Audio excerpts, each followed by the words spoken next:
Matthew 27:45 to 50. Now from the 6th hour until the 9th hour, there was darkness over all the land. And about the 9th hour, Jesus cried out with a loud voice, saying, Eli, Eli, lama sabachthani? That is, my God, why have you forsaken me? Some of those who stood there when they heard that said, This man is calling for Elijah. Immediately one of them ran and took a sponge, filled it with sour wine and put it on a reed, and offered it to him to drink. The rest said, Let him alone. Let us see if Elijah will come to save him. And Jesus cried out again with a loud voice and yielded up his spirit. Mark 15:33 to 37.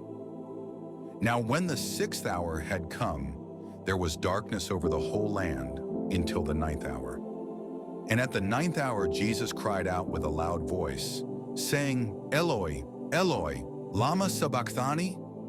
Which is translated, my God, why have you forsaken me? Some of those who stood by when they heard that said, Look, he is calling for Elijah. Then someone ran and filled a sponge full of sour wine, put it on a reed, and offered it to him to drink, saying, Let him alone. Let us see if Elijah will come to take him down. And Jesus cried out with a loud voice and breathed his last. Luke 23:44 to 49.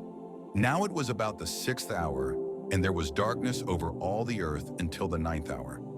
Then the sun was darkened, and the veil of the temple was torn in two. And when Jesus had cried out with a loud voice, he said, Father, into your hands I commit my spirit. Having said this, he breathed his last. So when the centurion saw what had happened, he glorified God, saying, Certainly this was a righteous man. And the whole crowd who came together to that sight, seeing what had been done, beat their breasts in return. But all his acquaintances and the women who followed him from Galilee stood at a distance watching these things. John 19:28 to 30. After this, Jesus, knowing that all things were now accomplished, that the scripture might be fulfilled, said, I thirst. Now a vessel full of sour wine was sitting there, and they filled a sponge with sour wine, put it on hyssop, and put it to his mouth. So when Jesus had received the sour wine, he said, It is finished. And bowing his head, he gave up his spirit.